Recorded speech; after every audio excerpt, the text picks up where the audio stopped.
ქართული ბეჭდური რეკლამის ისტორია მე-19 საუკუნეში იწყება. ამ პერიოდის პრესაში რეკლამა მნიშვნელოვან როლს თამაშობდა. 1860-იანი წლების გაზეთებში ხშირად იბეჭდებოდა განცხადებები, რომელიც პროდუქტის პოპულარიზაციას ისახავდა მიზნად. ასეთი 1861 წელს გაზეთ გუთნის ზედაში დაბეჭდილი რეკლამა, რომელიც ფლამანდის ჯიშის ძროხას ეხება. ამ ფოტოზე გამოსახული ჩიხტიკოპიანი ქალბატონი ბარბალე ბაგრატიონი დავითაშვილია, რომელიც რეკლამას სარაჯიშვილის კონიაკს უკეთებს. მე-20 საუკუნის დასაწყისში ქართულ გაზეთებში სადაზღვევო ხასიათის რეკლამაც კი ჩნდება. საქმე ეხება დამზღვევ საზოგადოება რუსეთს, რომელიც ახალგაზრდა ქალთათვის მზითების დაზღვევას უზრუნველყოფს.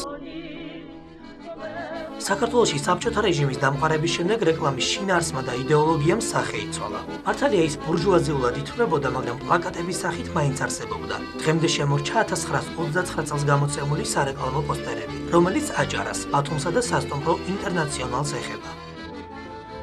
საბჭოთა კავშირის დაშლის შემდეგ სარეკლამო ბიზნესი იდეოლოგიური წნეხისგან გათავისუფლდა. სატელევიზიო რეკლამაც ამ პერიოდში დამკვიდრდა. გამოჩნდნენ სარეკლამო ფირმების და კერძო დამკვეთებიც. მატერიალური და ტექნიკური რესურსის სიმცირის გამო ხარისხი არც ისე მაღალი იყო. ორშაბათობით სრულდება ავიარეისი თბილისი, შიმკენტი, ტაშკენტი.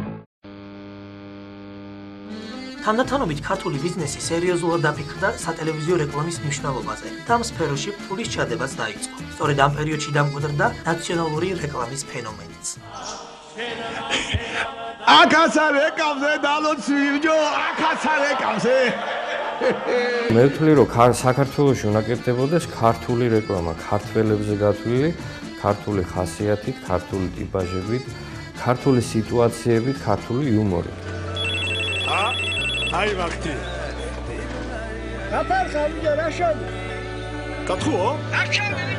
ძალიან ცუდი ტენდენციაა, როდესაც ვიღებთ რაღაცა უცხოურ რეკლამას, მის სიუჟეტს ან მის რიტმიკას, მის წყობას, მის კოსტიუმებს, მის ტიპაჟებს და გადმოღვა ქართულზე. მსოფლიო სარეკლამო ინდუსტრიასთან შედარებით ქართული სატელევიზიო რეკლამა მაინც ნაკლებად მასშტაბური და ორიგინალურია. სწორედ ამ პრობლემების გამო რომ სოციალურ ქსელში ხშირად უცხოურის მსგავსი ქართული რგოლები ვრცელდება, თუმცა ამ მოსაზრებას არ ეთანხმებიან სარეკლამო კომპანიები. თბილისი ვავით, მხოლოდ ერთი ქალაქი, არის დაახლოებით 30 სარეკლამო კომპანია. მთელ მსოფლიოს ქვეყნებში და ქალაქებში არის მილიონობით. არ არსებობს იდეა, ან არ არსებობს რამე სარეკლამო რგოლი, რომელსაც ანალოგს ვერ იპოვი. დღეს ქართული რეკლამები წინა წლებთან შედარებით დაიხვეწა. რეჟისორები აქცენტს ტექნიკურ ხარისხსა და კომპიუტერულ გრაფიკაზე აკეთებენ.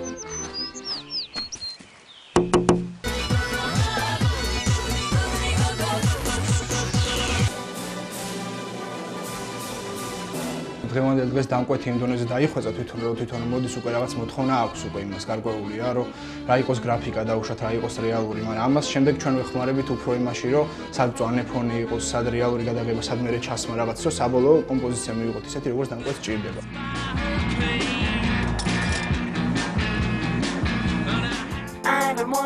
და მაინც, ორიგინალური იდეის, კარგი რეჟისორისა და დახვეწილი ტექნოლოგიების მიუხედავად, რეკლამაში ერთი ოქროს წესი მოქმედებს. დევიდ ოგილვის ეს სიტყვები რეკლამის ყველა შემქმნელს უნდა ახსოვდეს. რეკლამას მხოლოდ ერთხელ შეუძლია დაარწმუნოს ადამიანი, რომ მან უხარისხო პროდუქტი იყიდოს.